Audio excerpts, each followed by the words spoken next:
The one thing that I wish people had told me was that you don't need to wait to be at a certain level to start anything. I really think that like no matter where you are, you need to start like now. Hey guys, in this episode, I'm joined by Kehasu. He's an artist and illustrator living in Southern California. For the past 10 years or so, he's been selling fan art at anime conventions to make a living. In this episode, we talk about his non-conventional start. For his first show, the first time he ever did a convention, he showed up without a ticket or a booth, and somehow made it profitable by sitting outside of the actual convention and doing portraits of people that were walking by and accepting tips. He was also doing this while sleeping in his car. And since then, he's turned this into a business that can take care of him and his family, and something that allows him to travel to over 60 shows per year. I really like this episode because it really shows the humble beginnings of what a successful business can look like, and how a lot of creative success is based around doing what you love versus the things you think you should be doing. I really hope you like this episode, and thanks. Cool. Well, so the way I usually start these things, the point of this is not to talk about how to become an artist or like how to draw or any of that kind of stuff. It's more about the why of doing it. You know, it's more about like, cool. You know, like we were just talking about before this started, how like your first convention was San Diego Comic-Con, and instead of having a table, you sat outside and sold your art while like sleeping in your car at night, you know? And it's like, I think in order to like make any creative endeavor happen, it takes a lot of sacrifice, a lot of being uncomfortable, being very persistent. And I guess that's like a bunch of the stuff I want to talk about way more than the... Yeah, I'm totally cool with that. Yeah, I'm down. Do you have any initial thoughts on that or anything? Or let's see. Well, where do you want to start with? Like the sacrifice part or like the why? I think for a lot of people, like, a lot of people I talk to, they want to be able to make being a creative person work. They don't even care about working on specific projects or, you know, they just want to have the ability to draw and like survive, you know? I get it. And it's like, I think, again, being a successful creative person has a lot more to do with like how do you manage to choose to draw and love it and suffer through it instead of like being an accountant or being like a lawyer or something, which is like logistically like a lot easier to pull off, you know, the like living side of it. For sure. But. So, I guess I can go, I guess I could talk about like my history a bit. Yeah, absolutely.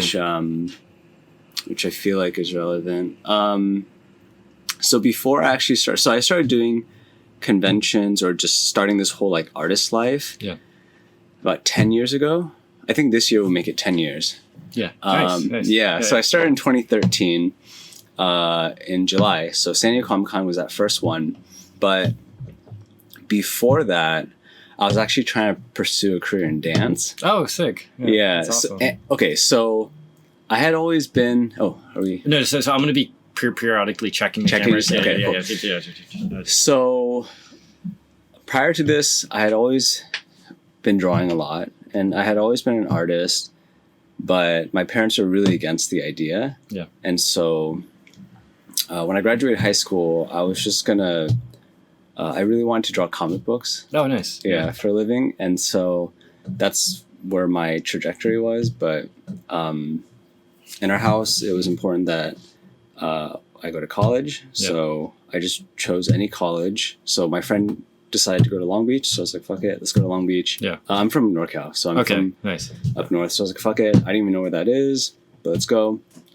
And so I went to college, but they're really against me doing art. And so I just kind of floated around for a bit for a couple of years. But during that time, there are a couple groups that are dancing on campus, and I just got really attracted to it. So I started trying that out.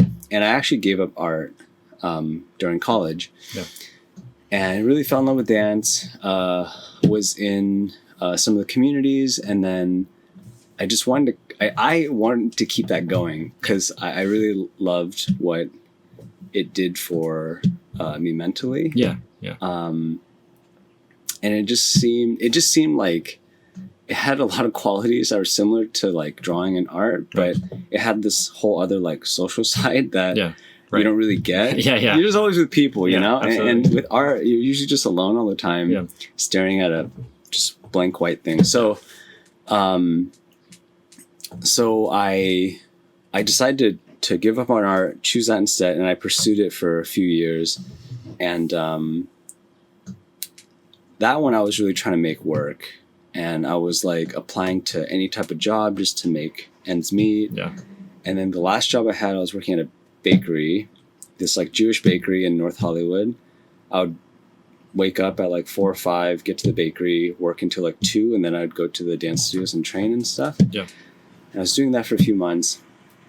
But once I got laid off, so I got laid off, I was really questioning what I'd be able to like do and like what to do to provide for myself. And so I just kind of went through my mind, and I was trying to figure out anything I was like good at that I felt like people had like commented on. Yeah. Because there's like two different, as a person, I feel like there is what you want and what your endeavor and who you want to be. And then there's like this side of you, like who you are in contrast to the people in your surroundings. Yeah. So, I was just trying to think like, okay, as a community with all these people, everyone's kind of like gone off and found like jobs that they're good at for like the holistic picture of like this community, you know, like, so I'm trying to think like, okay, well, what can I do that would like stand out? And art was always something that kind of stood out. So I decided to kind of double down on that. Yeah. I just kind of got into all this by chance. Yeah. Well, I feel like whenever anyone is trying to find their creative endeavor, like the thing that they're going to do for the rest of their life, whether it's dancing or singing or creating art or whatever, I don't think it's entirely obvious from the very beginning where it's going to end up. You know, it's like you, as you know, somebody who wanted to be a dancer in college, and then like eventually landing on conventions, like traveling for conventions and selling artwork, that being the thing you do. I think that's like a completely unpredictable path, you know? It is. And actually, like, once I found the convention stuff, I actually felt like it was a much better fit. Yeah. Like, right. I don't think I could have gotten here without trying all these other things, for sure. And I grew a lot from that process. But once I landed on conventions, it was kind of like the happy medium that I was actually looking for. Right. Because, like, I loved being around people all the time and interacting and kind of seeing how I could, like, make something and then, like, also, like, elicit a response. It was kind of like more of a conversation that way. Right. And that part was fun, like the interaction. And that's what I was looking for. I think like 7 years prior when I wanted to make comics, like I just wanted to be able to have like this like interaction. Yeah. And that's what I really loved about dance, because it was so immediate. Like the responses that you get, it's really a conversation. And so I was kind of missing that with the art stuff. And when I found the convention stuff, it was kind of like the perfect blend for me personally. Yeah. And so, like I was just really happy to find like a niche that I felt like I could grow in. Yeah, well, and again, I think it starts out with those initial like failures or those initial like like exploring things that are on the surface kind of unrelated, you know? Oh yeah, for sure. I definitely feel like I'm a big believer in like following your gut. And like following your instincts, because like sometimes it doesn't make sense at the moment, but then in the end it will. Yeah. Well, and a big portion of this podcast is like talking about like how does someone go from because I think part of being a person, the biggest part about surviving is that you need to be able to make money in order to pay rent, buy food, do the things you want to do. And in order to do that, you have to sell some of your time. You have to like compromise in the way that you spend it to a degree. Right? For sure. Yeah. And it's like finding that balance between like, pursuing the practical side of being an artist while also doing the things you really love doing, Yeah. And I find it incredibly inspiring that like, like I was talking to a friend about this, and she was like, she's like the creative, like the character designer on Castlevania. Oh, cool. And she was saying that like, we were talking about how it's like, it's so silly that like someone could make an entire career, like a nice career for themselves by drawing anime boys, Yeah. What a win. Yeah. Fuck yeah, dude. Yeah. Yeah. Seriously. Yeah. Well, and I think like, and from a more optimistic perspective, I think that the more somebody is able to lean into those like initial impulses of what they truly care about, the more likely they're actually going to find like that monetary success eventually, you know? Like, for me, the way I think about it is, I feel like if you want to figure out how to make money, then you have to think more about others. And if you want to grow as like a person or an artist, you just think more about yourself. Yeah. And I feel like I had spent a lot of my time in my youth just thinking about myself a lot. Right. And then when I finally like switched the gears and just started thinking about other people and thinking about things holistically, then I was starting to see like how the money transactions work. Absolutely. Yeah. Cause like I realized like for money, I feel like for money is all about how useful you can be to a person. Yeah. And if someone finds that you can make their life easier in some way or better in some way, then they'll be more than happy to pay for it. Absolutely. You know? Yeah. So I feel like with the money stuff, if I'm ever trying to make money, that's usually what I'll focus on. And then if I'm trying to grow, I just kind of like listen to my instincts. Right. Well, and again, I think it always goes back to balance, where if you're focused too much on yourself, no one's going to like you. For sure. No one's going to want to spend time around you. You know? Yeah. You kind of, you become a little too self-indulgent and you become like a little bit removed from the rest of the world. Yeah. You know, you kind of just, you're in your own world. Yeah. And it's really cool for those people that can just like, just kind of like seclude themselves, and then just somehow what they're making seems to speak to people because they might be going through something similar. Yeah. So I can see like sometimes that does work for sure, you know? Yeah. Right.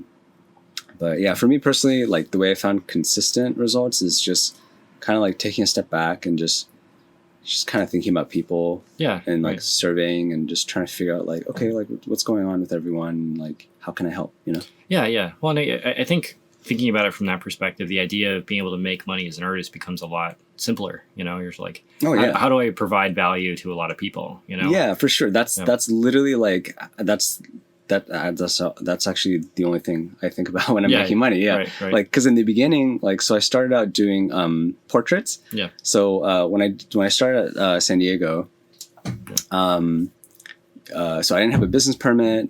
I honestly didn't even know what conventions were. Yeah. I just know you had to like pay, or even that it was like difficult to be inside. I was just like, I don't know, I've heard of it. I'll show up. Yeah. Right. I was like, I'll show up. And then they're like, no, you can't go in. I was like, oh, I guess I'm like, can I buy a ticket? They're like, no, it's been sold out for months. Like, what? That's crazy. Yeah. And so I was like, okay.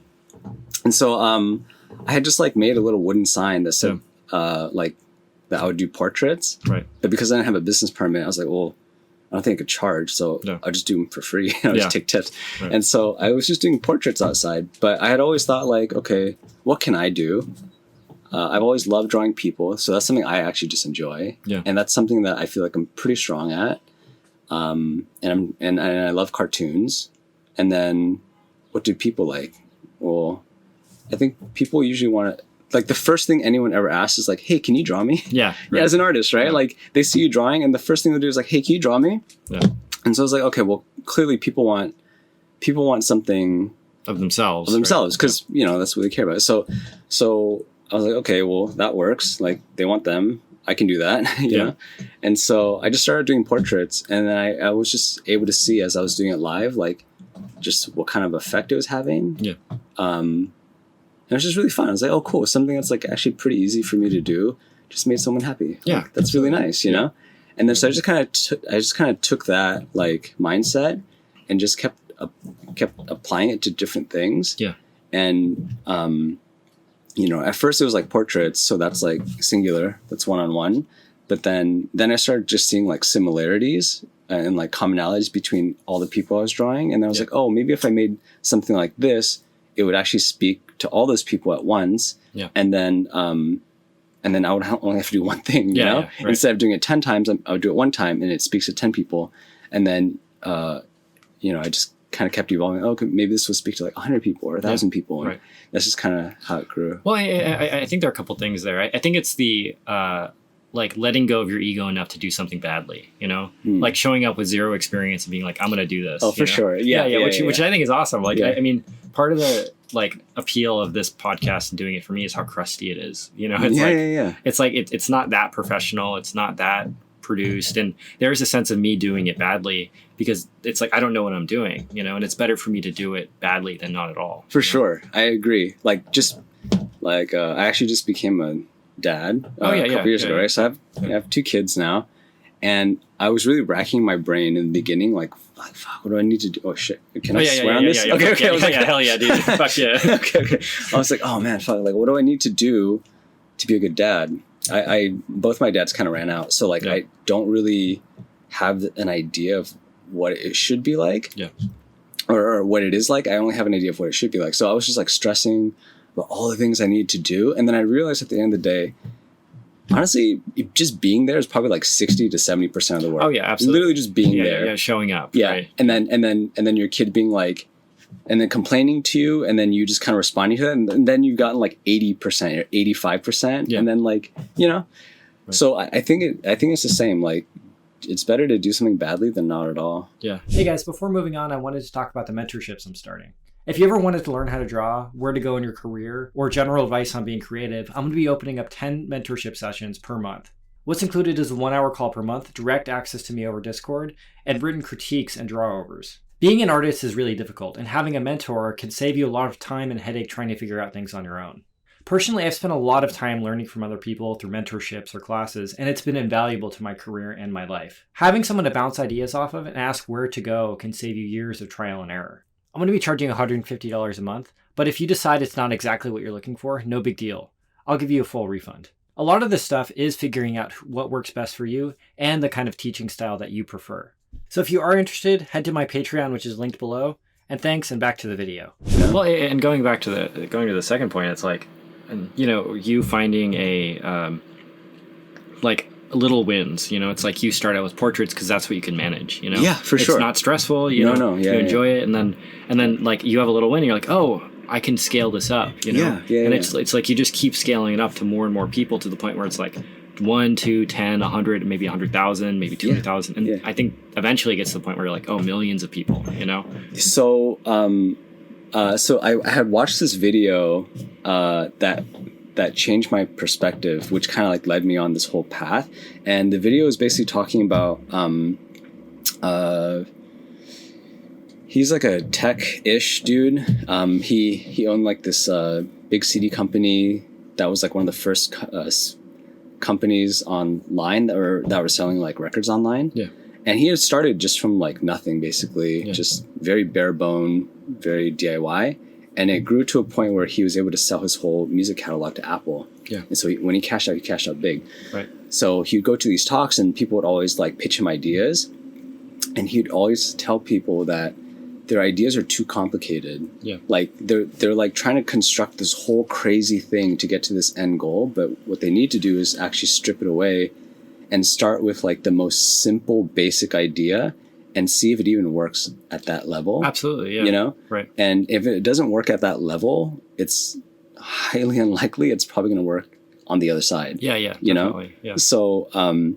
So when I had heard that, I realized that me, myself, I always dreamed a little too big. Right. And I always just kind of thought, you know, I would just keep working hard until... It's kind of like if there's just like this crazy job you want, you're basically just like not going to ever apply to anything and not try anything and just kind of go until you feel like you can finally just apply. Yeah. I feel like it just like there's like this whole gap that I was missing of like growth by just starting where I was and just kind of like trying really hard at the level I was and then just slowly incrementally like stepping up, you know? So yeah, I literally just chose something that was like dead simple and something I could start like that second. Yeah. Well, and I think you're absolutely right. Like people overcomplicate things. People are like, you know, I'm not going to start a channel, like YouTube channel or do art until I'm, you know, feel this like good or I've earned the right to do it. Exactly. Yeah. Like, oh, you know, I can't do it because I don't have this or I don't have that or like, no, I'm not there yet. So yeah, I feel like starting exactly where you are is exactly where you need to be. Yeah, you know, definitely. Like well, and forgiving yourself for your perceived shortcomings too. Oh, for sure. You know, I think a lot of people get caught up on where they think they should be, especially nowadays, because it's so easy to compare yourself to someone with more followers or more likes or perceived better art or something. And, I think that, just that ability to start without leaping without looking, and just doing it and just seeing what happens, Yeah, honestly, you'd be surprised. Like, I don't know. I think that there's like a really big disconnect between like how you see yourself and how other people will see you. Yeah. Like, there's probably things about yourself that people value over what you would, you know? And then there's things that you probably really value about yourself that people are just like, honestly, I never really factored it in. Like, I actually really like you because of this reason, Yeah. Well, and I think people actually generally, like, and I'm talking like more broadly, like people don't care about you that much, It's like people aren't thinking about you nearly as much as you think they're thinking about you. Oh, no, yeah, that's true. Like everyone that might be telling you, oh, that's a bad idea, you shouldn't do it that way, that's dumb. It's like, no matter at what stage you're at, there's going to be people that don't like what you're doing. You just can't avoid that. Like, sure. Whether it's the kind of art you're doing, the way you're spending your money, like who you're with, or any of that kind of stuff. And I think at a certain point, it does take that like kind of brave stand of like, I'm going to be an artist. I'm going to do this thing, and I'm just going to be kind of unapologetic about it. Yeah, I mean, like, I think because I come from like a Asian household, I feel like there's this it's such a just common stereotype that they want you to choose like a legitimate career. Yeah. Like an art career is definitely not something that they approve of. Yeah. And in the beginning, I feel like I kind of like caved in and listened to it. Yeah. But I don't know. I feel like, I don't know. I guess I had an epiphany, and I just realized that like, if there was no one around, like, what would I do? Yeah. Like, if everyone just died, like if no one in my family was around and I had no voices in my head, what would I be doing? Yeah. Like, how do I want to live my life? Yeah. And so I just was like, oh, okay, well, this is how I would live it. And absolutely. I'm like, oh, well, why aren't you living it? Yeah. Well, a question that I ask everybody is, would you be doing the same thing you're doing exactly right now if you had $1 billion? And the point of that is more like, if you have $1 billion, you're most likely the most wealthy, successful, famous person in your social circle. So in a sense, it's removing the idea of external motivation. It's like, no one can tell you like, oh, you should become a doctor because you have to become the most status person in our family, And it's like, if you would change fundamentally how you're living your life, if you had $1 billion, then maybe there's something there. It's like, like you shouldn't live your life if you had $1 billion, but there's some stuff that you could be like, oh, maybe I wouldn't, for sure, be doing this thing instead. Yeah, of course. Yeah. I think I would be using my time to learn more stuff. That's right. That's like my self-indulgent thing. I love learning stuff. Yeah. Like, well, and it might be unrelated to art too. Right? Yeah. I kind of want to I want to learn the drums. Yeah. Learn more about music stuff. I'd probably just be doing a bunch more like indulgence, like just learning things. Yeah. Well, other than that, I wouldn't really change much. Well, I feel like the flip side of that is like once you have $1 billion, I think this is true for a poor person and a rich person, but the most valuable thing you have is your time, Yeah. And even if you have all the money in the world, you have to choose at a certain point between learning the drums and becoming like an oceanographer or something. Sure. Yeah. Like, I don't know. I feel like, money will only like take you so far. I feel like in like fulfillment and excitement. Yeah. I feel like, right. Like, I personally only really get excited from things that are earned. Yeah. Personally. So like, I don't really care about like buying stuff. I don't really care about things that are given. I just really like the feeling of I just really like being fascinated by things. Yeah. And that inspires me. And that like drive and the feeling, I think is more valuable than anything. Absolutely. Yeah. And I think that's the reason why anyone as a creative person is successful. It's like that genuine curiosity. And I think the more somebody potentially like concedes on the points that they really do care about, like the less likely they'll actually care about it, and in turn they'll like be less successful. It's kind of ironic. It is. Yeah. I honestly feel like a lot of people that make money probably don't care for it too much. Yeah. Probably don't care for the money part. Right. It's just that they just care about this other thing, and the other thing happens to satisfy them, but it's also satisfying a bunch of other people. Yeah. Yeah. And they're just kind of on that journey, and a lot of people are just kind of happy that they are on that journey too. Yeah, absolutely. Well, and I guess for anyone that like might be listening to this who's like a student who's like looking like, oh, I don't know what to do, I need to figure out how to make this stuff work logistically, and the idea of like going to convention or any of that kind of stuff is scary. It's like I feel like that's like where the like heroic side of being an artist comes in. It's like, I don't think it's ever really about being the best person in the room. I think it's about not at all saying like inspiring people. Yeah. So wait. So what would I say to a student that wants to do conventions? Yeah. I would say the one thing that I wish people had told me was that you don't need to wait to be at a certain level to start anything. I really think that like no matter where you are, you need to start like now. Yeah. And it's something I want to teach my kids, that you don't need to like go to college. You don't need to like get a degree to do something. You don't need to even graduate high school. You can be in middle school. You can be in grade school. Like I honestly wouldn't care, because I feel like the value that anyone provides is valuable no matter what age they're at, and no matter what skill level they're at. Yeah. So, wherever you are in your like career or like your learning journey or whatever, like you should definitely try to do that. Put yourself out there. Let people judge you. Yeah.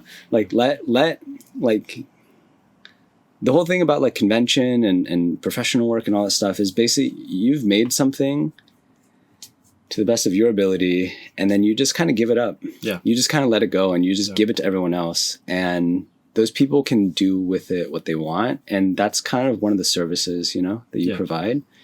You just kind of let people judge your work, and, they'll judge it. Like happy, bad, sad, whatever. But that's their like entertainment and excitement for a moment. Yeah.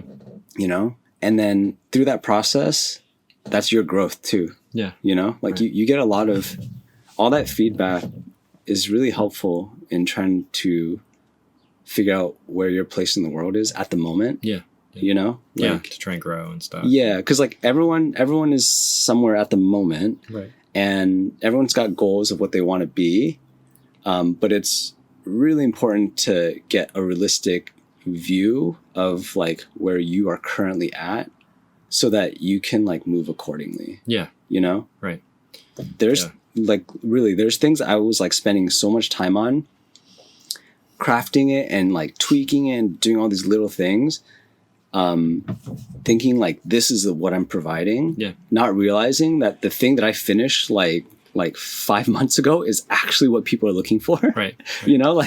Like that is the service I'm providing, and I honestly didn't even realize it. Like it wasn't of much value to me personally. Right. But that's what people cared about, right? Yeah. And it's just like, I honestly kind of imagine it's what it would be like for like, girls with like really big boobs. Right. I'm pretty sure as a girl, you just look at it and be like, I could not care less about this, but everyone else seems to. Yeah. And then they realize and they're like, sure, I mean, that's what you want, Right. And I feel like everyone has like that in some shape or form. Yeah.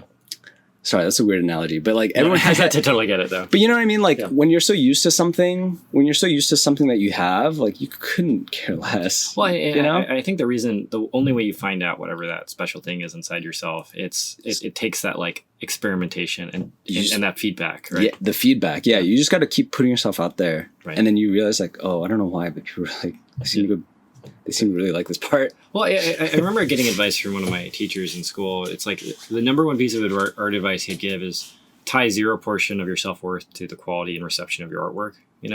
It's like if somebody does or doesn't like your artwork, it's not like you're a bad person or anything. Or if they really love it, it's not like you're an amazing person That's either. True. It is true. Like there are two imposters. Yeah. You're trying to exist somewhere in the middle. For sure. Yeah. And I think that one of the potential caveats of being an artist is like, when you have a billion trillion followers being like, oh, okay, they're responding to this thing that I'm providing value for, you know, instead of letting that inflate your ego to the point where you're like taking advantage of people or like trying to step on people or something.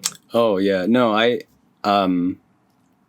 feel like how I normally view it is if I make something and it does really well, I just think like, oh sweet, like I've somehow found a way to be useful to a lot of people. Yeah. You know, like I'm glad a lot of people found this useful or valuable in some way. Yeah.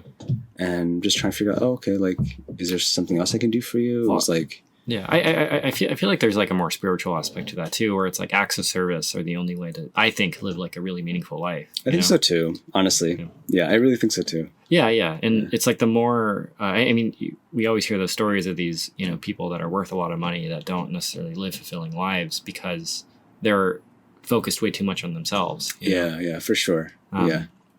And again, I think it goes back to the whole point of this podcast in general is like the final outcome does not, you know, that's not the thing that you're striving for. It's like the journey to that place, you know, and the removal of like the ability to provide for your kids or provide value to other people is the thing that you might be actually living for versus the like success side of it. Yeah, for sure. The success, like when you get to the top of a mountain, you don't stay there forever. Yeah. Right. You know, like the whole point, you feel good that you got up there, you feel proud, you think about all the time it took to get there.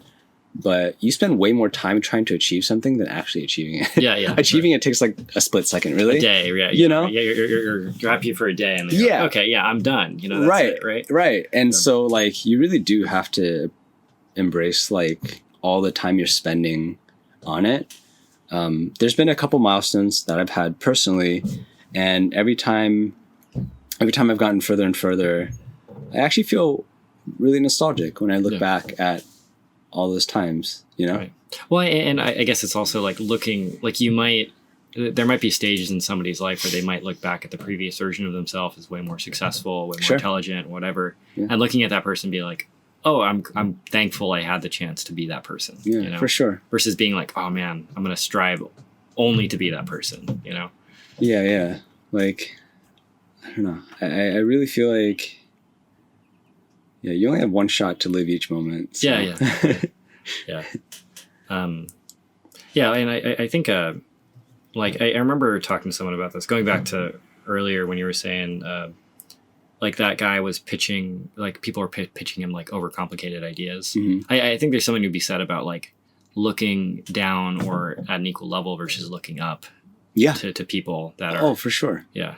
Like I really think like pretend that you're in like fourth grade. Yeah. Think about the resources that you have, and then what could you do for someone else that would be useful, that you want to do? Yeah. Like you're more than happy to do. Right. Of course, there's a bunch of stuff that anyone can do for anyone. Right. And you probably have levels of like disdain for it versus like more than happy. Yeah. And then just whatever about it. You know, like there's a bunch of acts that people could be doing. And so just think about all the ones you want to do. Yeah. And then test it out with how much people would respond from it, and then just try to match it up basically. Yeah. You know? Do you have any like short-term, long-term goals that you're striving for right now, you think?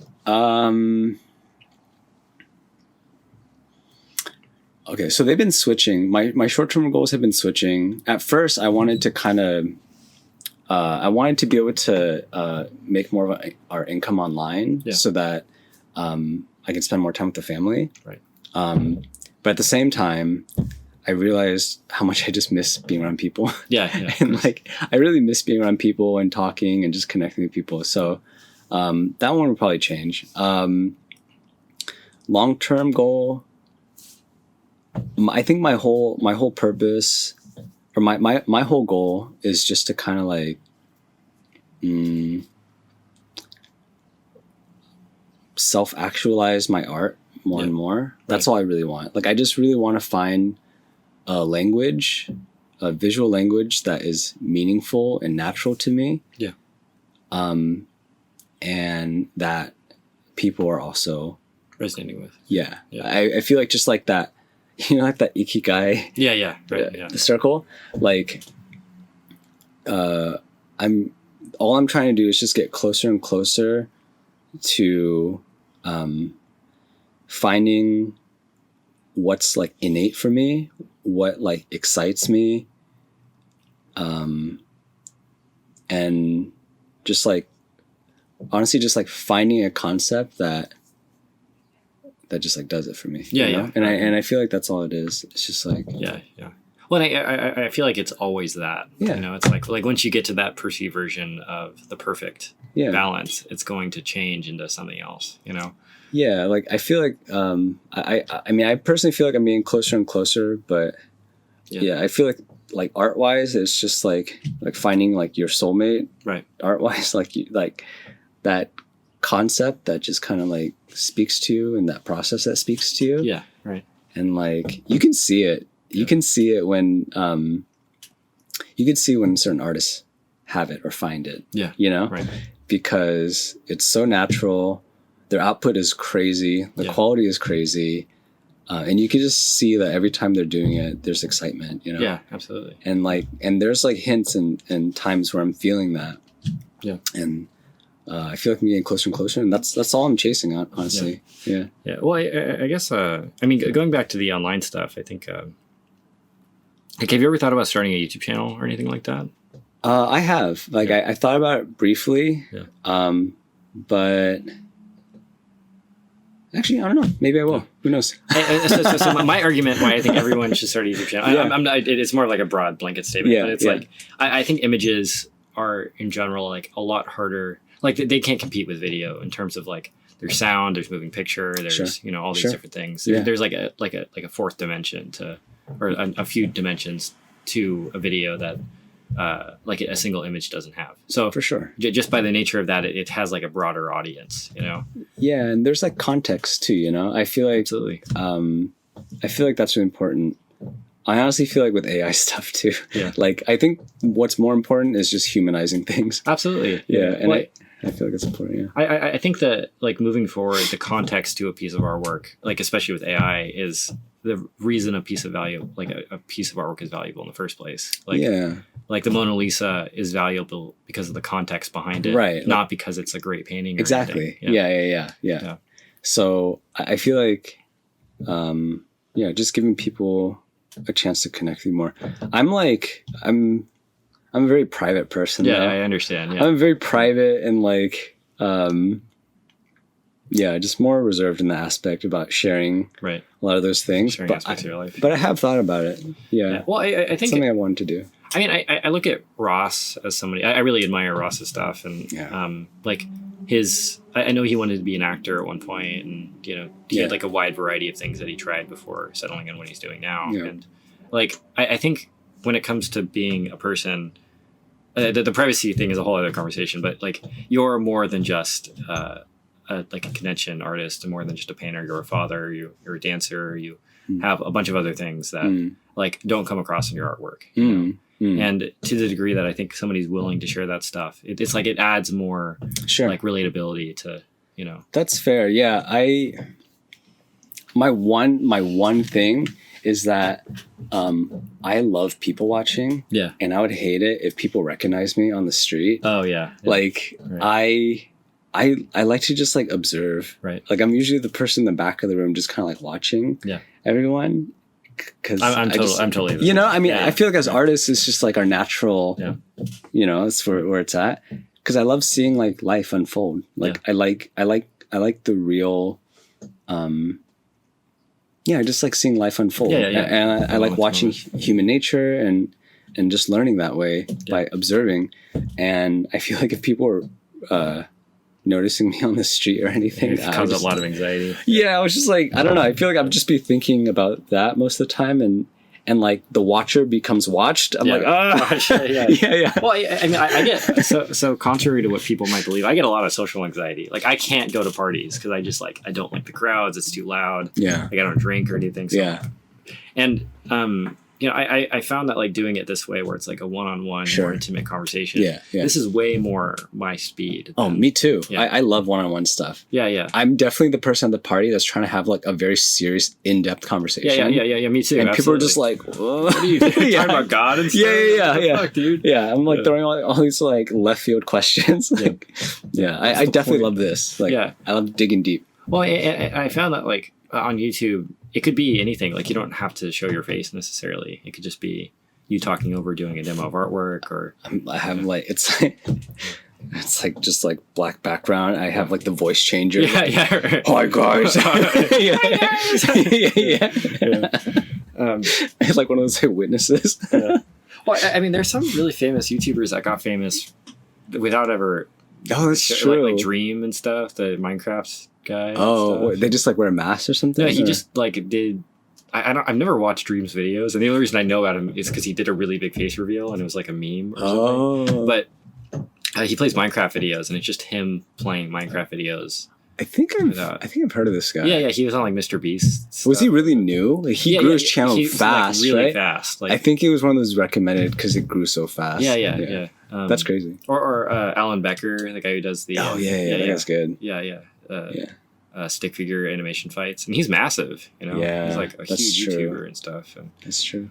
And like I'm trying to find it. Like I'm finding that I know how to become a successful YouTuber. I just don't want to do it that way. No, I get it. You know? I get it. Yeah, I totally get that. Yeah, and I think it's important to find like your niche and like what you're absolutely comfortable with being. Well, and I'm finding it's more about what I'm willing to do versus what I should do. Exactly. No, same. Yeah, I feel like I think everyone actually knows what they should do. Yeah. But I think the hard part is trying to find that happy balance between like what you're willing to do, what you want, and then what you should do. Well, so I had a podcast with this guy named Kaveh Taharian, and he said something I've been thinking about for like a month now, which is like, or a few months. It's like the job of being an artist is actually not that hard, you know?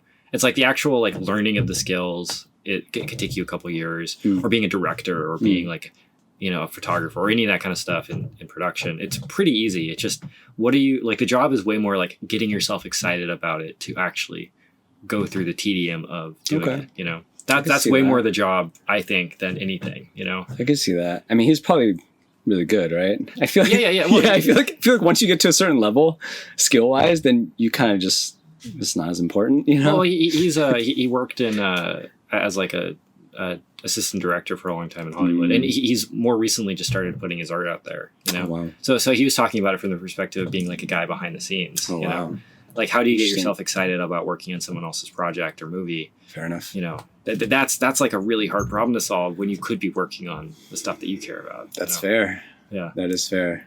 And I'm finding it's the same thing with YouTube. It's like. Knowing that it's like the whole, like, hey guys, like and subscribe, all that stuff. That gets more views, but I'm not that person. Yeah. You know? Yeah. Finding that, like, again, trying out things, trying out different identities, trying out different versions, experimenting, and then eventually landing on, like, again, something that you're talking about, like the perfect mesh of everything. I honestly feel like finding a career is like dating. Yeah. Actually, I really feel like it's like dating. Yeah. Like, I think that, like, just with dating, like, if you put up a front and you pretend to be someone you're not, you might find someone that matches up with that pretend person. And then you just realize, like, I hate my life because that's not who I am. I can't keep up this act, you know? Right. And I feel like it's the same with careers too. Like you have to be honest about what you like to do, what you can do, and just kind of like put that out there and just try all. Because everyone's so multifaceted, like you said, you just want to keep trying, experimenting, and wear different hats. But you're still being yourself in that time, you know. Right. Like you're still approaching it the way that you would approach it. Right. And when you find that match, then I feel like it'll work because you can keep it up. You know, you don't have to waste your time on. Like you'll find something that like works specifically for you. Yeah. Like I know people that hate going to conventions. Yeah. Right. Like they absolutely hate it, but they feel like they have to. Yeah. And I honestly cannot wait to go. Yeah, right. Every time. Well, that's how you know. Like you actually, like if you had $1 billion, you still might go to conventions. I will. Yeah, I literally will. And like, sell artwork, right? I will. Yeah. Like I don't care how much I have. I really could have $1 billion. Yeah. I would just probably spend it on making a better looking booth and then just making more fun games for people. Right. You would lose money on each convention. Right? Yeah. I think that like, I just really enjoy... Yeah, like I just really, I've always said it too. People always ask like, how long are you going to be doing conventions? And I personally want to do it forever. Yeah, right. As long as like I'm able and like people are willing. Yeah. As long as there's a matchup that makes sense. But like, I don't ever want to leave that scene. I just want to grow in it and just become someone that is like affecting culture rather than following it. Yeah. And I think that's my goal. Like, well, and again, I think it, like it starts out always as like just trying to emulate someone else. And then eventually you get to the point where you are the grandmaster in the dojo or something. Yeah. You probably just realize like, I can't really keep this front up anymore. Like this is who I am. Right. Well, I guess from another perspective, like I meet a lot of people who are stuck or they're perceived to be stuck. You know, they work at some studio and they're like, I hate this. I don't like this. But they think this is the only way that they can manage to make it work, you know? And it's like, I'm always curious about like, from those perspectives where it's like you are stuck in some really rough financial situation or some relationship or something, like how do you have the bravery to like take that leap of faith? And you know, it's not necessarily advice, it's more of like how do you have the bravery to look at something that might fail and be like, I'm gonna try that because it's better to fail and not try, you know? I think it's definitely depending on the person's situation and how you feel about everything. Because I think that you just have to ask yourself that I think for me, it was like, I was more scared. I don't know how to say it. Like,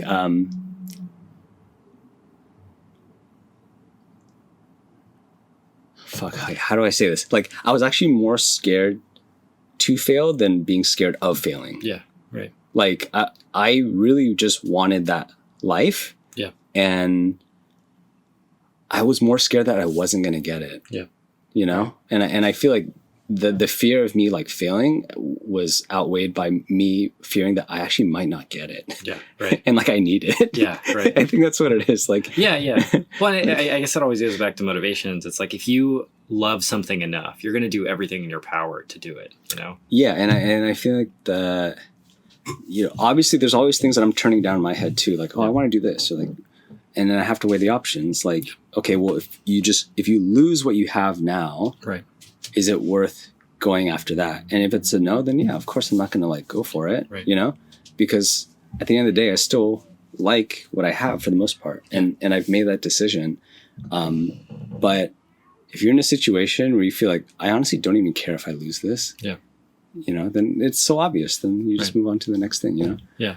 Well, and I feel like, you know, part of the difficulty about all this stuff, it's like it's a lot easier to do that when you're like a young person who doesn't have kids or a spouse or something. You have no financial obligations. And I think it's like, it's part of the reason I'm living in the van in the first place. Is that I think it's awesome. Well, it's so cheap and it's so like, I could do this forever, you know, until whatever I'm trying to do works, for sure. You know? Yeah. And I feel like that's the only way I could ever do it is like, if I had the like financial burdens of having a child or whatever, it's like the idea of taking a risk and giving up some security becomes, then it starts to outweigh that stuff, you know? Dude, like when you're single, that's the time where you can be a little bit more like selfish and self-indulgent. Absolutely. You know what I mean? Like, because at that point, if you decide to do something and a lot of people are depending on you, and you just kind of like, sorry, you just kind of peace out. It's a bad like, look, man. Then you're not really thinking about this whole like group here, you know? Yeah.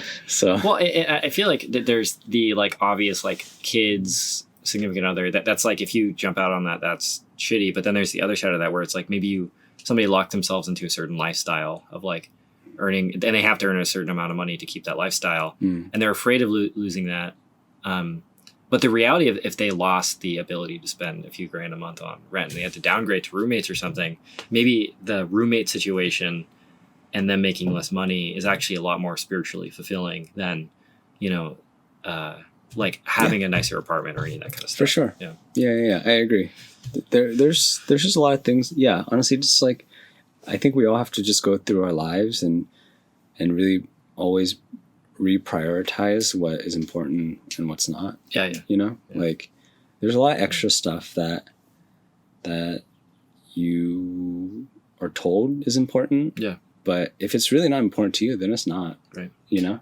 I mean, at a certain point, I feel kind of silly doing these podcasts because it seems like everyone has kind of a similar like idea of what is supposed to be done. It's like, don't listen to external pressures too much. Do what you want to do, chase your passions, all that kind of stuff. And I feel like the hard part about all of it is the actual execution of it. So I will offer one advice that might be like a slight variation of it. Yeah. So, I will say if you're a student, or if I was talking to myself 10 years ago, I would say try to pinpoint one or two skills that you feel like are ones that you excel at. Yeah. And it could be any skill, it could be anything. It could just be like I'm just comfortable around everyone. Like I love people. And you realize that, in this field, not many people are, like just take anything, just locate it and just try to figure out a way to utilize that in a way that can help other people immediately. At this moment, something you could literally do like right now. There's no like, but maybe I'll need to just literally right now. But like you pause this podcast and you start it right now. Right? Yeah. Like if I was going to start a YouTube channel, I would just make the handle, upload a video, and that's it. There, you just did it. You have an iPhone. You have internet. Yeah. So like, just whatever it is you want to do, locate your skill. Like locate the skill that you feel like stands above most people. Yeah. Take that. Try to figure out a way to utilize it in a way that helps someone, like right now, and then test it out. Like test that out. Try to build upon that, and if it doesn't work, then just either the skill isn't what people are looking for, like in your like skill bag. Maybe that's not the one that actually stands out, and maybe you've like located the wrong one, or the way you're using it isn't as helpful as you think it is. You know, but just keep playing around with those two factors, and if you can find something that works at the most bare bone version, keep doing that, and you can scale that up, and then that is your ticket to independence. Yeah, absolutely. Like that's your ticket, because if you can figure out that and basically like spam the shit out of that for a while, you have created like at least a foundation that's strong. Yeah. And you can build upon that, and you can pivot after that. Like absolutely. So if you can do that, you can slowly build, and then you can either like grow in the way that you're providing and grow your audience, or you can maneuver and position yourself in a way that you grow in how you want. Yeah. Right. And honestly, that's all there is to it. Like you just have to find like a footing. Yeah. If someone's like trying to transition from like nothing and no creative, whatever, you just need to find a transition. Yeah. And you just need to find a footing to climb. Yeah. Well, I when I had Devin on, we were talking, she was saying how like that for like having any positive feedback, anywhere to start was like, once you get that first step, then you just start running. Yeah. Really. Yeah. Like, I don't know. I feel like there's like, I can hear like conflicting advice about stuff like that, but, for me personally, I really do listen to those kind of comments. Like, cause, I'll try to take it apart and try to figure out like, why, like, what is it exactly that they're like valuing, like it's never just something that's like surface. It's just like,